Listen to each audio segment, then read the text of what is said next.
మీ కలం కూడా చాలా నైపుణ్యం కలిగింది అని నేను విన్నాను. అలాగే కొన్ని పుస్తకాలు కూడా మీరు రాసినవి నేను చూశాను. అసలు ఈ రచనా పరిజ్ఞానాన్ని, ఈ రచనా నైపుణ్యాన్ని దేవుడు మీకు ఇచ్చాడని మీరు ఎలా గ్రహించారు అంకుల్? అసలు అది చాలా అద్భుతం అన్నమాట. అసలు దేవుడు తలాంతులు ఇస్తాడు, దాన్ని షార్ప్ చేసుకోవడానికి గైడ్ చేస్తాడు అనే దానికి రుజువు నా జీవితంలో. ఎందుకంటే మీరు చూస్తున్నారు కదా, నా నేచరే నెమ్మదిగా మాట్లాడతాను, సిగ్గు భయం, అలాగా నలుగురు ముందు మాట్లాడడానికి కూడా అంత భయంగా ఉండేది. అలాంటిది దేవుని సేవలో ముందుకు తీసుకెళ్ళటం.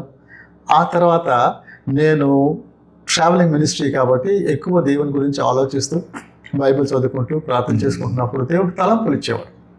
ఆ తలంపుల ప్రకారంగా ఆర్టికల్స్ రాసేవాడు. స్టేట్ సెక్రటరీగా ఉన్నప్పుడు ఎవ్రీ మంత్ ఆర్టికల్స్ రాయాల్సి, అది హెల్ప్ చేసింది.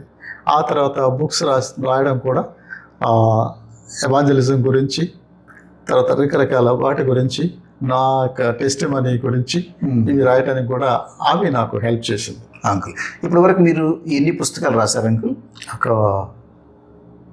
ఒక 5 books. 5 books రాశారు. ఓకే. యా. పాటలు కూడా మీరు రాశారు. కొంతమంది ఆ పాటలు పాడుతుండగా నేను విన్నాను.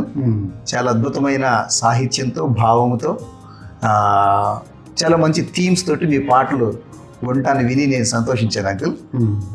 ఎన్ని పాటలు రాస్తుంటారు అంకుల్ ఇప్పుడు మీరు? ఇప్పటికీ కనీసం మినిమం ఒక 15 రాస్తుంటాను. ఒక 15 songs, 17 దాకా ఉండొచ్చు. ఒక 2-3 ఇంగ్లీష్లో ఉంటాయి, మిగిలిన ఇంగ్లీష్ కోరస్లు కూడా రాశారు. రాశాను. 2-3 ఉన్నాయి ఇంగ్లీష్లో. ఈ పాటలు కూడా పరిస్థితులను బట్టి వాక్యాలు ధ్యానిస్తున్నప్పుడు దేవుడు నాకు తలంపులు ఇచ్చాడు. ఆ తలంపులను బట్టి రాస్తున్నట్టుగా వాటిని రాసి రాగం కట్టే వాళ్ళకి ఇచ్చినప్పుడు వాళ్ళు రాగం కట్టి పాడితే, మొదటి పాట పరిశుద్ధ దేవ పరలోక నివాస అనే పాట అంకుల్ అన్ని ఆంధ్ర తెలంగాణలో గమనించదేసిందంటే, కర్ణాటకలో కూడా దాన్ని తెలుగు నుంచి కర్ణాటక భాషలకి మార్చి అదే రాగం. అది నాకు చాలా సంతోషం. దేవుని